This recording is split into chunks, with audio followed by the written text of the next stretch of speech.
cycling. Now they've gotten to know you because we've done the e-crit, we've done the chop for almost a year and a half. Who's that good-looking fella next to you? Who's this good-looking Oh, Who's this that's you'll good-looking go far, Jasper, with that kind of good-looking rooster next to me? This is Johnny Walker. So Johnny and I go a long way back, back to the Australian Institute of Sport days, where we're in the AOS program. We lived over in Italy together for 2 years.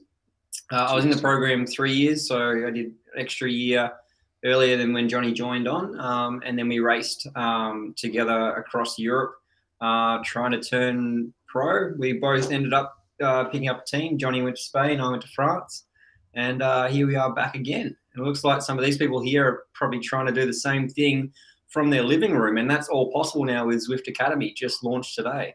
It did, and we'll touch a bit more on that in just a second. But again, this is the e-crit underway. It's still the preseason, so there's no points to be gathered. We got a stack start list, and I think we've got a celebrity turnout, just like last week when we had Giacopo, I believe it was called. This week is Michael Freeberg. You guys raced with him, right? He's in this race right now. What can they expect from this guy? Well, he's certainly strong, Johnny. You've raced against him as well. He had a bit of a time away as well from the sport. Well, Michael Freeberg was an interesting character. I was actually a year with him in Fly V in America. And he's someone that thinks outside the square. I remember him immediately trying to come up with little unique ways to train and additional friction resistance. And I believe something eventually came of that, of his inventions there. So it's good to see the fruits yielding, I assume, with his performance of late. Yeah, he come up with the Air Hub is his product. So I know a few of the pros have been using that, especially in Belgium in the flat terrains where they want to simulate mountainous climbs, adding that extra resistance on. I can't believe he was the guy to come up with the Air Hub, though, because like that's so new territory. That's almost like the Smart Trainer, but for outdoors. Like, it's so clever. I didn't know it was him who came up with it. Yeah, so Michael's a very, like Johnny said, very switched on when it comes to training and looking for different avenues and how it can explore that. And it looks like we've got Albie as well up there from the RCC group ride that's going to be taking place in about 10 minutes' time. So it looks like they've joined the e-crit for a little bit of a hit out before the RCC workout. Of warming up. They've also got Luke Cridlin there. Yep. Yeah, I believe so. He's also in here. Aussie. Yep. There's a lot of Aussies in here, Johnny. I mean, we've got B-Trek, you got Cameron Roberts of Stoltz Racing. We've got Keith Leonard, who's a known entity in this race. Shane Johnson is in here. Also saw the Zwift kid, Anthony Ciano. Wes, do you know who that is? Anthony was a latecomer into the e-crit last year. Australian national champion for his age group for duathlon, actually, and was a surprise second place finisher to Aaron Dunn in the e-crit last year at the live final. He was also at the Zwift first ever duathlon, wasn't he? He was also in Melbourne as a guest for the first ever Zwift duathlon at Tour Down Under. And he certainly put on a good show there as well. So a very strong rider, Anthony is, and had quite a good punchy finish as well. As long as the racing's hard, he sort of stays around the same sort of power and output, even with the racing more difficult. He sort of has that same finish to the end. So good to see him in there. Hopefully it's nice and punchy tonight. Cameron Roberts will probably be one to make it nice and difficult for people early on. Usually loves an attack. Johnny, what's your experience with Zwift racing? Have you ever tried a race yourself? Look, I'm sadly inexperienced, and I've been desperate to get out there. I've actually seen it, and I've tried once or twice, and I'm just amazed with the development of this kind of this form of cycling. This wasn't here when Wes and I were 22-year-olds, trying to make it, and we're sitting on the ergos in cold, rainy days doing our ergos with music for your own kind of relief, and the invention or the creation of this is just absolutely, I think, groundbreaking in terms of the ability to train outside of the road. And I think you can see where it's going. It'll get to the case in which even if it's a sunny day in Australia, you'd probably prefer go on Zwift. Yeah. I mean, it's an amazing thing. And I think, and we've seen the stories of the benefit of it from those in the pro peloton and the success it's having. So you definitely jump on board. Big fanboy. Wes, Zwift Academy was announced again yesterday. You're our inside man at Zwift. What's happening again? What's happening again with Zwift Academy? Well, we'll certainly have a lot of Aussies probably on the uptake of this, because the Australian program that I went through for the road cycling, is no longer in existence. So for any Aussies out there, obviously for everyone, but any Aussies out there that are interested in having an opportunity to go almost like what I had and Johnny had as a scholarship to go away and live in Italy. We were in Varese, but this will be in Lucca for 1 year with the under 23 Dimension Data team. So it's a huge opportunity for anyone wanting a stepping stone and a bit of a platform to leap over to Europe and take it to the next level. And also, it's pretty cool that you'd be part of Dimension Data and get to go to the training camp with the likes of Mike Cavendish, Mark Renshaw, Bernie Eisel. You get to hang around those guys and soak it all in. Every young pro's dream, I reckon, or every young kid's dream growing up. Absolutely. From your garage to pro team. Yeah, you can't get much better than that, I reckon. Yeah. I mean, we saw that last year, Wes, with the 3 finalists all being either Kiwi or Australian, with Nick White, Moberly, and the eventual winner, Ollie Jones, who's actually in the Zwift office today. And I believe he was supposed to race this, but Ollie and timings and deadlines... Yeah, he's a kid. But off the front, Wes, we've got Johnson from WP TAS. We've been talking 7 seconds off the front. I don't know if Johnny knows this, but you're actually the proud owner and sports director of WP TAS. Yeah, Wolfpack TAS is a little team from down Launceston, from Tasmania, but we've got a broader range in that. We cover all of Tassie, so also with Aaron Dunn from Hobart down south. So the Wolfpack TAS crew are definitely a strong force. And we saw Zach Johnson last week was very aggressive on the attack as well around the Volcano circuit. We see him again here showing that he's got some firepower there. So Zach is a young up-and-coming cyclist from Launceston and has just started getting involved, as well as Josh Wilson in this E-Crit series, as well as the Chop. So, Johnny, the race is about 6 laps long of this Classics loop. It's relatively flat. I believe it's roughly about 36 kilometers long. That means that Johnson has another 30 kilometers to finish. Is this too early to go out? Look, he's sitting at 420 watts. I'm watching him 400 watts, so he's a strong individual. There's no doubt about it. And you can see he's got quite a nice pedaling style right here as well. So he's absolutely pushing out the power. I've got to say it's quite impressive, but I think he needs, right now he's probably kind of baiting the geese. I think he's relying on someone to jump out and join him, or else he's doing, I guess, the old team role, and that's getting publicity for the sponsors. But I don't think that really is occurring here. So it's definitely too early, but it's a provocative move right now, and it might actually lead someone to follow him up. So that's what he's doing right now, and you probably notice his watts slowly reduce. He's probably realizing this is a little while to go. And you'll see him start to get into a rhythm that he thinks he can sustain, and he'll keep an eye out for the peloton behind him, which I think we'll see over the coming laps. But yeah, it's a tad early in my book. I mean, it's sort of racing, West, because there's only 3 people we've ever seen do this from the gun. One of them is Ollie Jones, Zwift Academy winner. One of them is Cameron Worth, who needs no introduction. The third one is Cameron Roberts, who's in this peloton. You know Johnson. Is he strong enough to pull this off?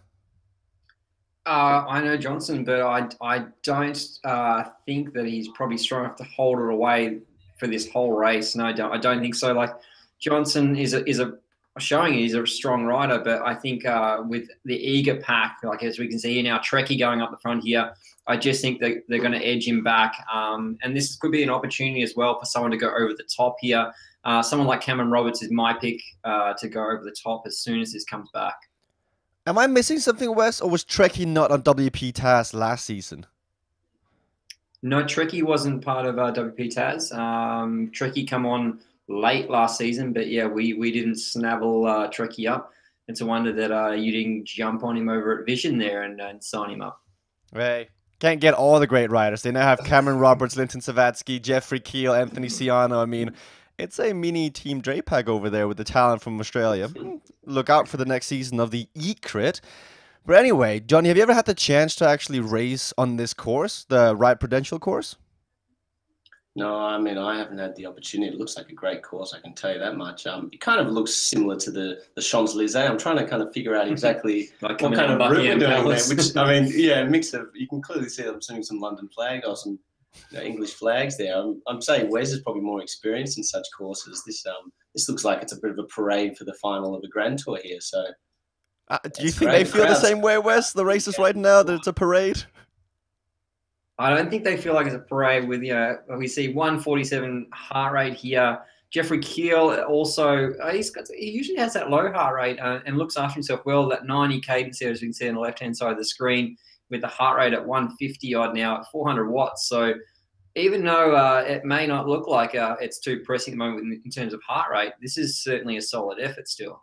It is, and still off the front is Johnson. He's about to complete a lap on his own off the front. But, John, I'm not sure how familiar you are with Zwift, but on Zwift, there's this whole draft effect. The group goes faster than the individual. So on the right side, you can see the watts being produced, and Johnson has continuously had to push it up to 8, 7 watts per kilo to inject pace into it, while the peloton behind him is sitting comfortably at 4.5 to 5. So to sustain a gap like this, you really need to have the power, and you need to have the power for quite a long time. Does the fact that you have numbers come into play to this, guys? Well, I think you know, the rider today is a bit of a different era to the rider of 10, 15 years ago. We kind of, a lot of riders grew up just knowing their heart rate and having a feel for watts, and then there was the big introduction of power into your training, and that kind of changed the way you trained. You learned how to train and match watts to heart rate. The modern era, the modern generation is basically a computer embedded into the brain, and people are perfectly linked with this technology so drastically now that without it, they've almost become reliant. So, I mean, in terms of us, it's pretty impressive to see the watts that they're putting out right now, especially out on the front, hitting 400, because I know I struggled to sit at 350 for 5 minutes. So I'm sitting there, I'm secretly hoping he must weigh about 80 kilo, this guy. He's doing a fantastic job, but you can see the momentum of the peloton right now is starting to rein him in, and you can see the effects of draft really coming into it. And I tell you what, some of those riders are looking pretty itchy back there. I wouldn't be surprised if we see a bit of a counterattack come shortly.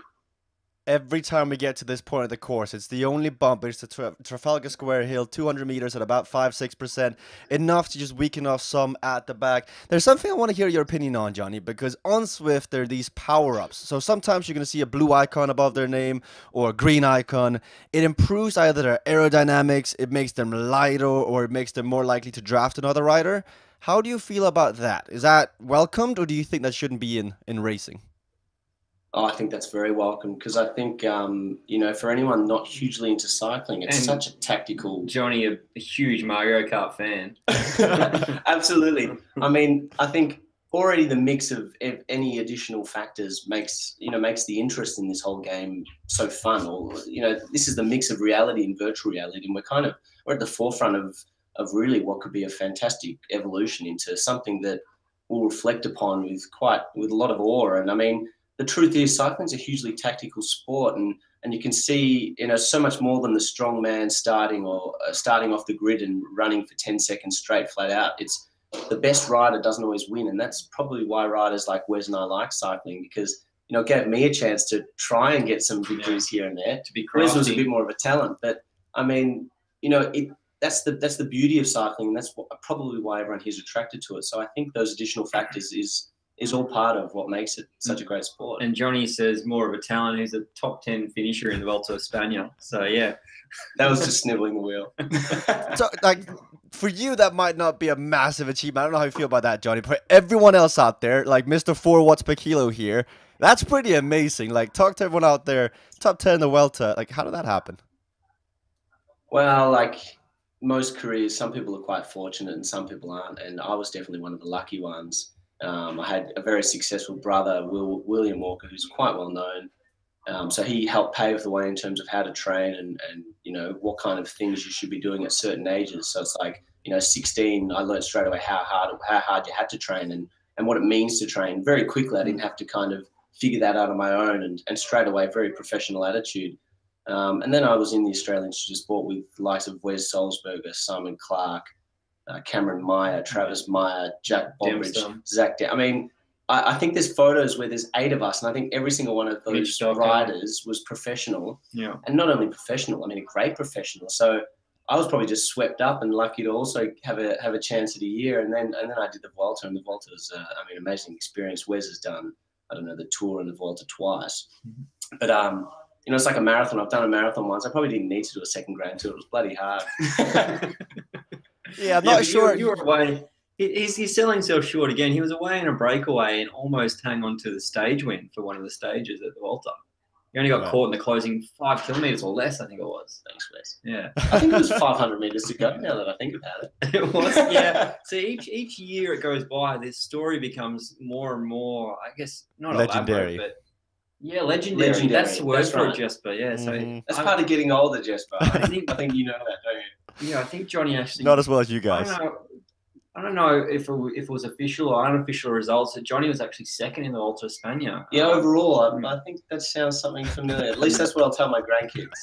Not that I was hanging on the back for dear life, struggling, thinking, when is this pain going to end? Which I think the riders right now are probably thinking. It's looking like the pace has stepped up. It does, and it looks like Cameron Roberts is up around the front here again as well. It looked like we saw earlier as we were talking that Cameron Roberts went across to Zach as well. And they were doing a bit of tussling out the front, and then the rest of the peloton has crept up all together now. So grupo compacto, as they would say. But Ginger Citizen up there, your man as well, Jesper, in amongst it, as well as Zach. S. Johnson, so up there as well. So Zach is still around the front there too. So even though he's been doing a fair bit of digging there, it looks like he's got Dunn in there as well. So that's a pretty good break at the moment here, with a few stragglers trying to close that gap now. It's mental though, because whereas last time we went up Trafalgar Square, the peloton split in two due to the attack from Cameron Roberts and from Trekkie. They both used their aero power to try and cross the gap over to Zach Johnson, which split the peloton in two. The strongmen then bridged across to that new peloton, and that left everyone else fighting at the back. And it's been quite the pace so far. If we had Zwift power, we could have looked at the watts per kilo so far, but I do believe it's around the 4.6s, 4.7s, and they've really gone fast so far, and they're not even halfway through the race just yet. I mean, it's incredible, Wes. Yeah, certainly this Ecrit, each week we seem to just step back and go, wow. Like each time these riders take off, we're like, they're not going to sustain that power for the whole race, but most of the time they keep peaking and hitting that power. So I think this race is its own beast. Anyone that enters the Ecrit certainly experiences it firsthand and knows how difficult this race is. So hats off to anyone who's jumped in and tried to hang on the wheel. We saw the RCC members jump in for their group workout ride that was going to start, I think, about 10 minutes after. They jump in and use it as their heart starter before they do their group workout. So good to see the RCC guys jump in and get involved. So, Johnny, I'm not sure how involved you were with all of this last year, but last year we had was it a 5-month-long series, Wes, on Zwift called the KISS Australian Ecrit, where every Tuesday they battle for points, and at the very end of those, like 3 or 5 months or however long it was, the 10 best riders across all of Australia were flown into a venue in Melbourne, I believe it was the Rafa store, and then they raced everyone all out for prize and money on Zwift. What do you think of that whole idea?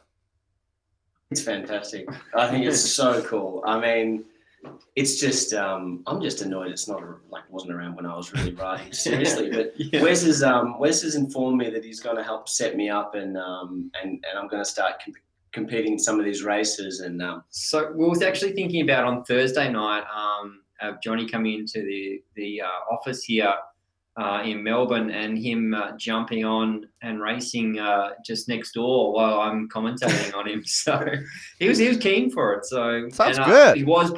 He was pretty keen when I mentioned the graded side of it, like how you could have A, B, C, and D. So Johnny was thinking of trying to scrape in there and probably B or C. I reckon. Look, I'm just hoping the wind draft works as well as it does in reality, because then I can at least hold the wheel. But I mean, it looks like an amazing thing, and I think look at these power-ups here now, Jasper. This is serious. Lightweight's going everywhere. It's just been a really fast Ecrit. I think we're slowly hitting into the Australian winter, as Europe is having a heat wave now for a month. But down in Australia, slowly Zwift season is coming in, slowly form is picking up, the Aaron Dunns, the Cameron Roberts. They're getting to a point where if you have to keep up, you have to put in the work.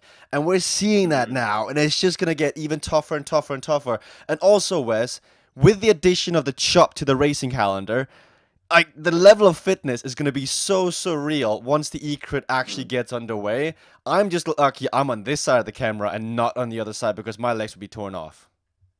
Yeah, I know. Like with the week packed out now, with having the Tuesday and the Thursday now part of it. So It's certainly and a lot of the community on the Zwift Oz page have really loved it that there's two events now. So we just saw Zach actually go off the front again from WP Taz. So it He's looks like gone Zach's again, on the yeah. attack. This is his second time. So one lap out on his own here, and it looks like he's going to try and instigate something else to go here. And it looks like someone's trying to come across. It is Roberts going across now. So Cameron Roberts from GPM, which is Wilson's team. Yeah. So also part of on. He's come across quickly. He has, and his virtual team is Vision as well. So part of two teams in the real world and also on Zwift. This will stick. If these two can get a 10, 15-second lead, it will stick due to the fact that the strongest riders back in the peloton are both from either WP Task or Vision. I mean, you got Aaron Dunn back there. You've got Keel, Ciano, Savatsky. They won't be chasing. They're happy with this two-man breakaway, and I think both teams are happy with their two horses in this race. Wes, if it came down to it and they stuck away Johnson and Roberts, who would your money be on? Who would my money be on? Oh, geez, it'd be hard to go past my my own teammate there with Zach. So I'd have to go for Zach in that one. I think in my heart, I know probably Cameron would roll him with the strength and experience, but I'd have to cheer on Zach. How about you, Johnny? What conclusions have you come to so far from watching half of this race? Look, I mean, right now you can see the two of them are actually working very well together. And aside from Wes's replay here to confuse our voices, you can see the two of them are actually going quite solid. So right now, I mean, this is where tactics come into play. We've seen some of the strongest sprinters in the world, like the Peter Sagans, come to a finish with someone that's not as well renowned, but they've got better legs at the end of the day and they've managed to take them out. So I think it's too early to call it. Right now, they're probably just talking to each other in whatever way they can to say, let's just keep the tempo going. Let's get this gap and let's establish that. And you can actually see they're working well together. Yeah. And they're actually bringing out a gap. And I think, as you said correctly, I mean, there's a lot back in the peloton that want to see this go and they're happy with what's going on. You can almost see the peloton bunching up a bit now and some riders itching and trying to get up the front to basically say, let's lift up the pace here. We can see a rider coming to the front right now. I can't see quite who, but it's serious. Watts as well. DNF. So DNF. DNF. So he's clearly, hopefully he doesn't live up to his name right now, but he's absolutely driving the front of the peloton. And this is going to create a reaction. And you can see riders are going to leap out like dogs to the rabbit, I can assure you. And is that a Korean flag for the DNF out there? It is. Yeah. Yeah. So DNF. I wonder if it is actually his initials or something, or whether he actually knows what DNF stands for. It might be just unfortunate. But, if you do not know what DNF stands for, Jesper Anker, the voice of Zwift, may update us with that. What does DNF stand for? I think he just had a look at the Paris-Roubaix finish list and went, "There's a lot of DNFs on this. I'm gonna pick that as my name." It stands for did not Must finish. be the cycling name. Yeah, but I think he will finish his race. Lost in translation, maybe. Lost in translation, maybe. But yeah. Either way, he set a stir amongst the set a cat amongst the pigeons, as I'm sure someone would say, and you can see there's a slight reaction back home, back in the peloton, but this might bring some life back into the group, and we're seeing some riders come to the front right now. Ginger Citizen also starting to come towards the front here. Jesper, is Ginger a part of Vision or not? He was a part of Team KRT, and then I believe he jumped across to Team Cycling Hub, but he may or may not be unaffiliated right now. Russ, or Ginger Citizen, is a man of many minds, so we'll see what's going to be happening. But he owns a small store on the Isle of Jersey in the UK, and it's called Pedal Power. He's a really nice guy, and he supported Rachel Elliott when she had her stroke, when she fortunately trained a bit too hard. He's a really good guy in the community. He's also a really strong racer with an FTP of like 5.1, partially due to the fact he weighs like 52 kilos. But he's a little feisty one. He will definitely not give up. But looking at the breakaway, they're now out to 17 seconds. And with us being officially halfway through the race, it's going to be really difficult to see these two riders coming back, guys. Yeah, this is solid now. And both of them working really well here together. Obviously, Cameron is well experienced here. And I know that Zach is taking a lightning experience into getting himself updated with Zwift. So now these two riders are definitely going to work together. I'm sure they're listening to the stream right now. And as we saw them go away together, they did start working together really quite quickly. And they both know that they are strong enough, to hold this pack off if they work together. How much of the Yeah, that's chop do you right. think has had an impact on this, Wes? Sorry, Johnny, but the chop where you No have to problem. work together and learn it, has that had an impact on this? It definitely I think some like obviously we've got the crossover with some of these riders which was seen on the Zwift Oz Facebook page and community talking about loving being involved in both of them and it's two highlights of their week. So yeah, I think there is some cross pollination of people picking up a little bit more of the working together side of this. So I mean with these two riders they're smart enough to work together anyway. So I think this was organically happen. But certainly with the rest of the pack, that's where the chop could help in that sense. But it will come back to later in the official season when the E-Crit starts. This is still the pre-season. When the points are on offer, I think we will see some team tactics definitely come into play there. The Wolfpack Taz crew will definitely be thinking about how that goes for the tactics side of it. Johnny, you're a smart guy. You're a structural engineer. What do you do if you're in the peloton right now? Look, if you're in the peloton, I mean, there's a lot of emotions that kind of go on here, and you've got to suss out what your goals are and really the probability of the situation. So if you can kind of tell the guys out front aren't a strong duo and they're not really going to survive the duration, you could probably sit back and play your cards correctly and allow the other people to panic.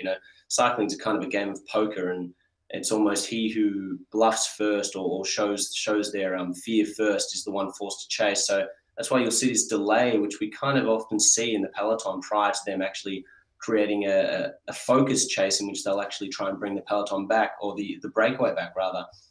In this case right now, the duo is clearly very strong and they're actually just keeping a very constant pace. I can't quite see what the time gets up at the moment. It's about 10 seconds right now. It's about 10 seconds. So right now they're thinking, well, hang on, they're slightly coming back here. So you play it cool. You don't panic.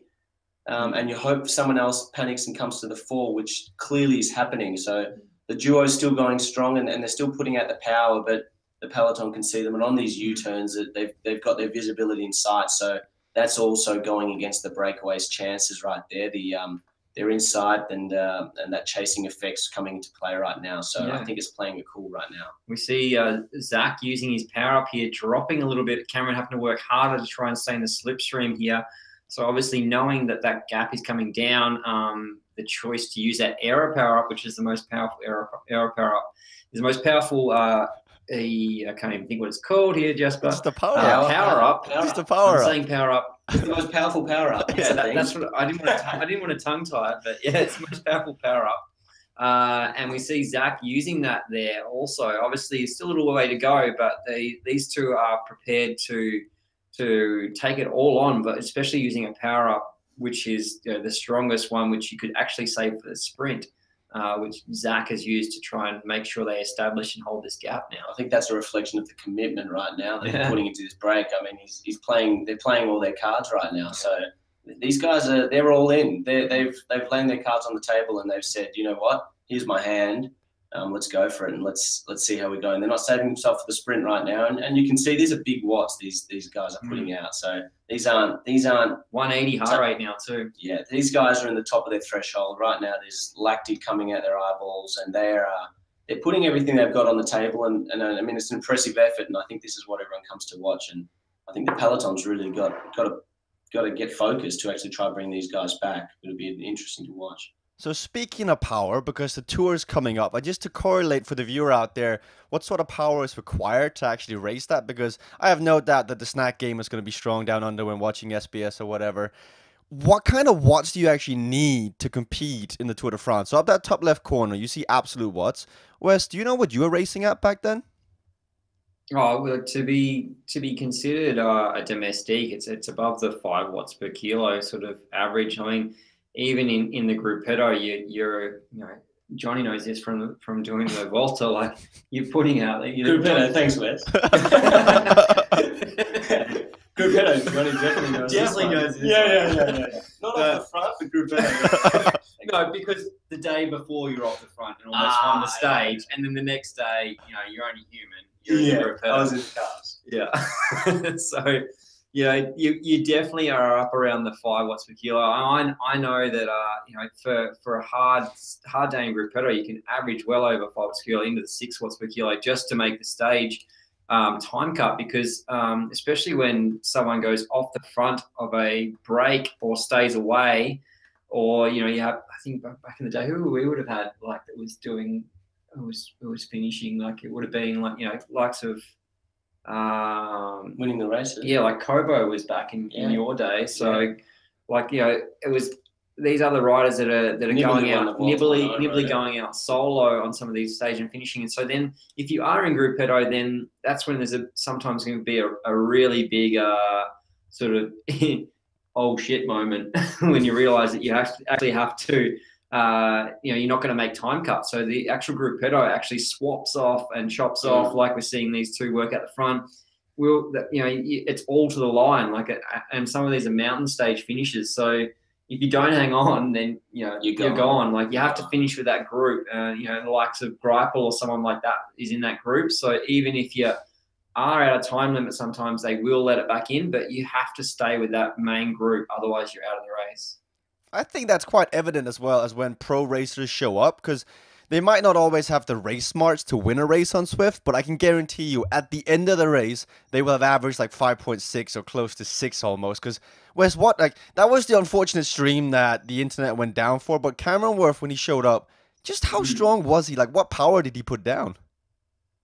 I actually asked him if he could send across his data for that, and he said he would, but he's been busy actually podium in other Ironmans in Nice and across the world at the moment. So as you do. I would actually like to know what he averaged for that. I think it was because I said like you average around 5 watts per kilo. I think he went out to try and average 6, and I reckon he averaged at least that because of the amount of attacks he was doing and sitting up at around 7 watts per kilo. I reckon a good guess of mine would be probably average 6.5 watts per kilo or so for that E-crit.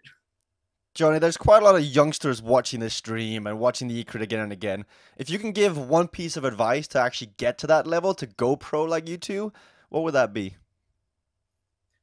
Well, I'd say firstly, I wouldn't get disheartened by the numbers you hear from the likes of Cameron Worth putting out, because he's probably someone that's a genetic beast and, an anomaly, or in statistics, he's an outlier. These guys, they're born to do things that the average human's not. But the good thing about cycling is the likes of your Wes Salzbergs and Johnny Walkers can also turn pro, and that is be persistent. And I think, whether there's discriminating factors or whatever, you kind of go through your history. But if we were to observe all the young pros or the young kids that were into cycling when we were under 15s and under 17s, it was simply, if you train hard and you stay persistent, you probably make it pretty close. Mm-hmm. Most people that just kept going did. So just consistency and persistency, I'd say. So you're saying there's a chance? Nah, just kidding. With the Zwift Academy coming along, guys, get signed up. Don't leave it to the last day to sign up to get involved. It could be your night. It could be your day. Even so, if it's not, you get one hell of a workout by Train Sharp, I do believe. So get involved. It's a lot of fun speaking to other people who've been, enrolled in the academy, graduated from the Zwift Academy. You get a bit of swag as well on both sides, both the men's and the ladies. So get involved, get signed up. That starts very, very soon. The gap now is out to 24 seconds, guys. Is it too early to call it? 24 seconds. I mean, when it's around that 10-second sort of buffer, that is enough for someone to do a really strong attack and bring it back within striking distance. But once you're out past that 20-second sort of zone, that's where you almost have that buffer covered of someone attacking, and then they really have to commit or go again over the top to close that gap. So at the moment, if they can hold this around that 20-second mark or so, then they're pretty safe here. Yeah, and we're about to enter the penultimate lap of racing today. Johnny, this has been your first, 33 minutes of actual Zwift racing, commentary, viewing. What's your opinion so far? What's your takeaway from Zwift, high-level Zwift racing? That's fantastic. You can see the riders haven't come here to train. They've come here to perform, and I suspect most of these riders have actually had a rest day yesterday, or even warmed up the legs. This is top racing at the highest level, and we can see the peloton. They're coming in, and they know it's nearing the end, and you can see riders itching around, wanting to show their cards, especially DNF there. He's sitting there and he's looking pretty third wheel. He's going to take it. We got Leonard from Australia as well. So we've still got some big names here and some strong riders, and it's definitely not over till well, what's the proverbial saying? The fat lady sings. I don't know if that's appropriate anymore, but something along those lines. I think there's still a lot of horsepower in this. I think I see Cridland there. Is that Luke Cridland? I believe it is. He's a great Australian sniveler, as they say. Like, I raced alongside with him. He's a fantastic bike rider, top bloke as well. And he won't touch the front until he's potentially going to win the race. And I wouldn't be surprised. He's a dark horse, and that's S. Johnson. Is that Simon Johnson or Shannon Johnson? Shane Johnson is who it is. Shane Johnson. Okay, because I know a Shannon Johnson, but we can see we've still got some strong names, and oh yeah, this is fantastic. These riders they're courageous. They're putting out the hard watts right now. And do we see a little bit of a break off the front there, Jasper? A little bit of attack between the two out front here, between Zach? Or no, they're still very much together. Just it's Zach Johnson and Cameron Roberts just upping the pace every time they can, every possibility they have. There might be some connectivity issues out on Zwift actually, but we'll have a look. We'll talk to the cameras, the motorbikes. It does happen from time to time. We have 2 laps to go now, and like, when do they start looking at each other? When does Cameron Roberts and Zach Johnson say, we've got enough of a gap, we're going to start cat and mousing? Well, that would be like a K to go, really. That's when you'd want it to be, because if they start doing that before then, especially with the attacks leading up the final climb into the penultimate kilometre, otherwise you just have that chance of coming back. So I'm sure they both realise that and know that, so they will work together until the end comes. What do you reckon, Johnny? So you're spot on there, Wes. I think if they're appropriate, they'll work right to the end, and that's where you've got to judge based on the proximity to peloton. So if the peloton's within 2 minutes, they'll probably start cat and mousing earlier. But at the moment, they're very close. So I think they're going to keep working and waiting right to the last second, and that's when the cards come out on the table. I'll let you all in a bit of a secret. You can watch the race as well back at home. You don't need to be involved in all this streaming. If you want to have it just on your own, if you want to try commentating on your own, you can literally just boot up Zwift, make sure to follow one of the riders, pick their name, which will then drop you right on that rider. So I follow a few of the riders in that front group. One of them is Aaron Dunn himself. I'm going to ride with Aaron, and it's going to put me right in amongst the action, and we can actually watch the race unfold, as we know there's 2 laps to go now, and we're right back into the action. So this peloton, guys, will they leave feeling a bit unsatisfied with the performance? Like, they're going to be fighting for 3rd place. Can they be happy about that? I mean, it's still a podium, but obviously, with the egos in amongst here in the E-Crit, everyone's out for the win. But I'm sure that Dunn will be happy to see his teammate out the front there. Obviously, Roberts is probably the favourite to try and take it out over Zach, but at the same time, Zach isn't going to lay down and let Cameron Roberts take this. So it looks like there's a green jersey as well being held by Zach Johnson. Right? Yeah, he got it fastest over that 10-second little KOM banner. That's why you get jerseys out on course in real time. And with Zwift power being down, guys, and I know it was 6 laps. I maybe should have counted on my fingers, even though I don't have enough in one hand. I'm not quite certain if this is actually the last lap or not. Last week we had the same issue. Please, can we have Zwift power back? Just pay attention to if they sprint or not for this lap, guys. All right, fair enough. And we're getting a few comments as well on the Facebook, having a look at that as well. I saw that Cameron Roberts actually put a little icon up of a box, so saying that he's in the box a little bit there, I think. So look, he's doing well to put that icon up whilst sitting at the watts he's doing. So yeah, and Mick Polymer saying hello to us as well, Jasper. Hey, so Mick. G'day, Mick. Thanks for tuning in. And Jacob Emerton is saying, hit it, Camo, hit it. So a few comments there coming in, a few thumbs up. So if you do have any other comments to say or have your pick on the winner, let us know. One more, I think that's meant to be one. Yep, one more to go, Aaron Dunn is saying. So thanks for the update on that, Aaron. Thank you. And Lynette Roberts as well. I assume that's probably Cameron's girlfriend or mother. Wife? I'm not going to commit. Can't tell. I'm not going to commit on the profile photo. It's a friend. It's a photo of the beach. Cameron's friend, Lynette, is tuned in as well and saying big thumbs up. Big thumbs up. So great to have some people in here cheering cheering their friends or family members along. So yeah, we're loving your feedback, everyone. yeah, so Please tune in. And let us know who's going to win out of Zach here and Cameron Roberts. Who's your pick? Yeah, it's gonna be a good finish. I think it's very tough to discount Cameron Roberts. He's kind of the undisputed king of the preseason so far. He's done it every way possible, and if that is in fact his girlfriend, he sent me a few pictures after a few races, absolutely drenched in sweat, towel covering everything, and his girlfriend next to him taking a picture, going, "Yeah, he's dead." Like, it's funny the relationship those two have. That sounds like a good one, I reckon. Yeah, and I think he's just finishing up work placement as well, going off a bit of Facebook stalking. He's going off finishing his work placement for, I think he's studying to be a teacher at the moment as well. So great to see that he can balance both here as well as getting out there and helping out his furthering his career with his education and furthering his firepower on the bike as well. So certainly is a very strong contender for the series that's about to launch off soon for the eCrit. Is there more information on that, Wes? Because we've been saying the same thing for about 4 weeks in a row now. Is there more information on the Kiss eCrit series?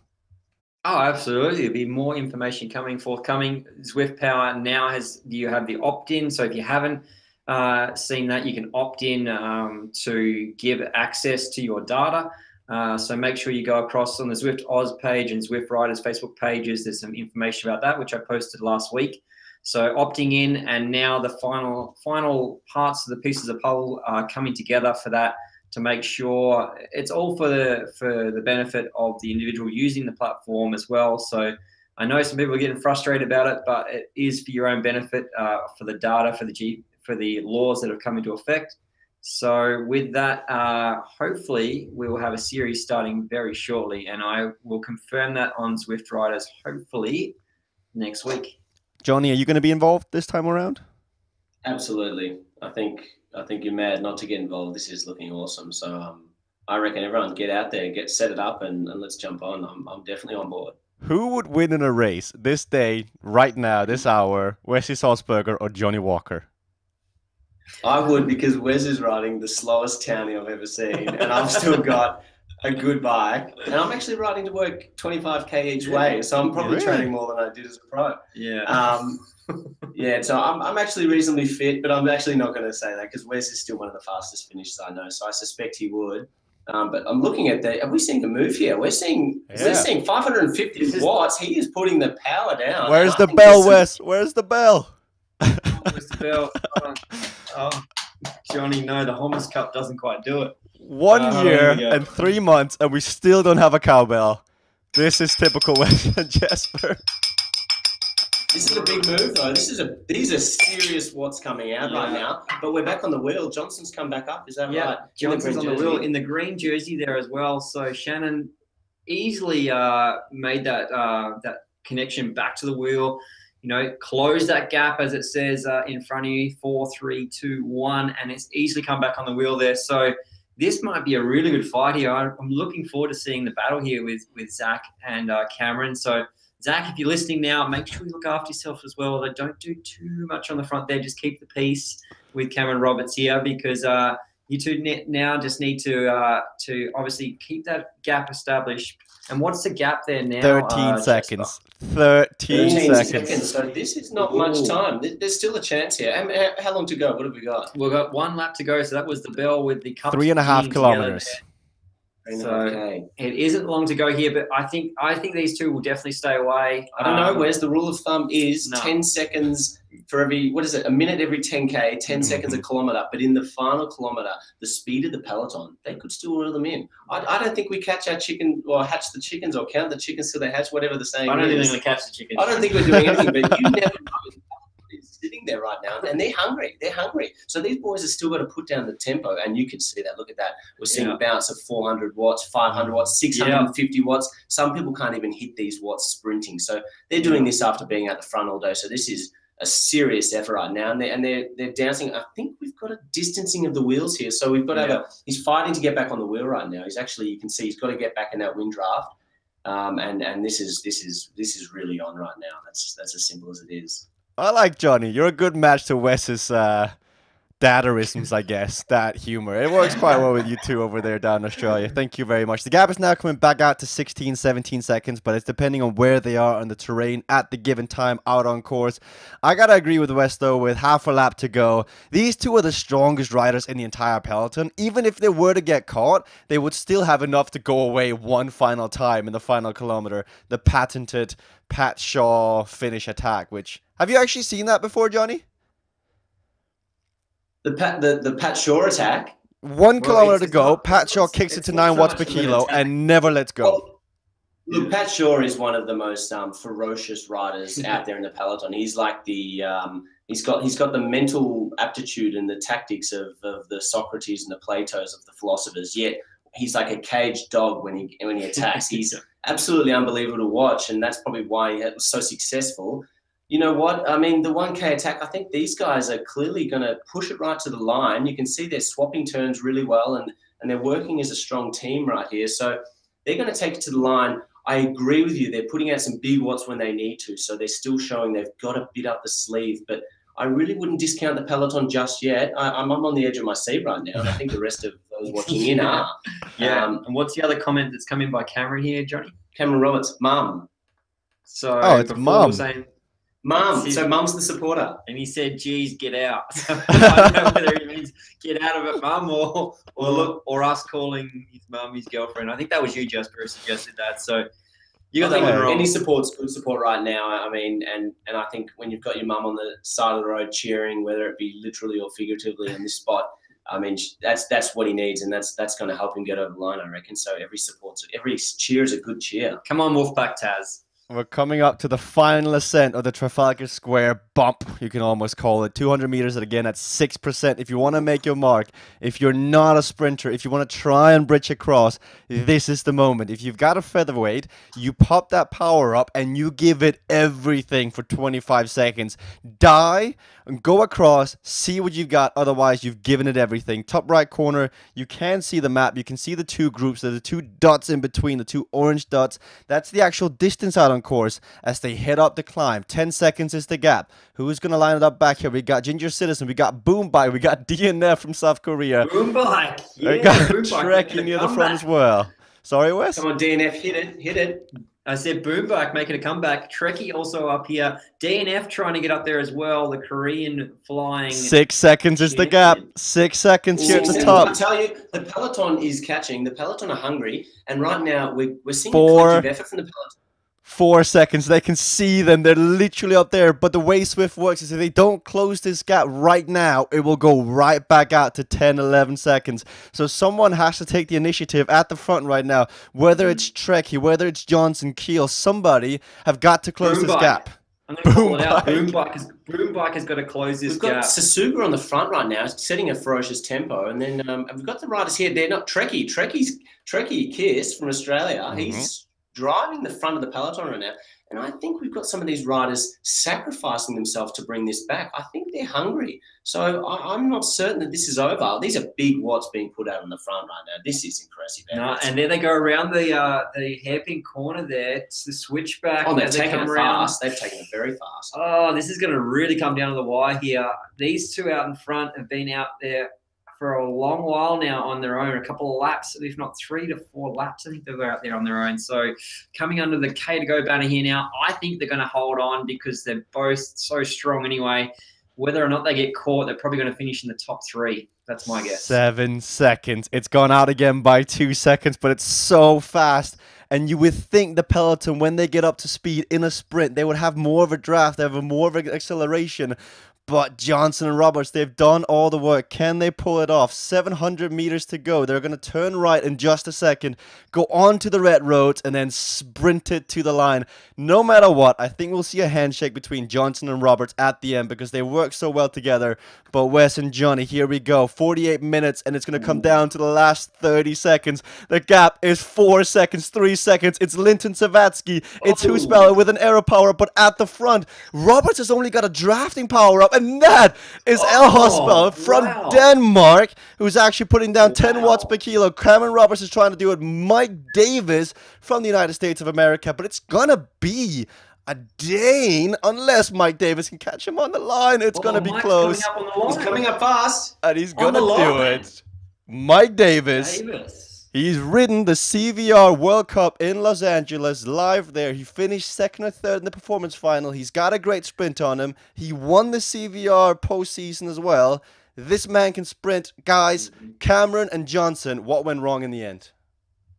Well, they didn't have that aero power up for a start because they'd used all of their power ups out on course to try and stay away. So obviously that was a factor there as well, not having the correct aero power. I didn't see Zach even have one at all, and Roberts had a drafting one, but we did see, I'm pretty sure it was Linton Savatsky, or Jeffrey Keel that was up there for the first Aussie coming through. So yeah, it was unfortunate they got caught on the line there, but I mean, you got to give it to them. They had a solid ride out there, and they should be both happy with that. I'm sure, like you said, Jesper, they were giving each other a good handshake, a virtual one at the end there. But if you want to jump over to Zwift riders, me and Johnny will do a little bit of an interview with some of the riders on Zwift Oz. So jump on Zwift Oz, and we'll have a bit of a chat with you there. So please join in. On that note, thank you so much for your time this evening again, gentlemen. It's been fun to all the racers. Congratulations for your effort. That was one hell of an effort. We'll be back Thursday with the Chop powered by World Bicycle Relief. So either be on the start line or be right back here for watching more. Head over to Swift Riders if you want to continue talking to two cycling legends. See you guys next time.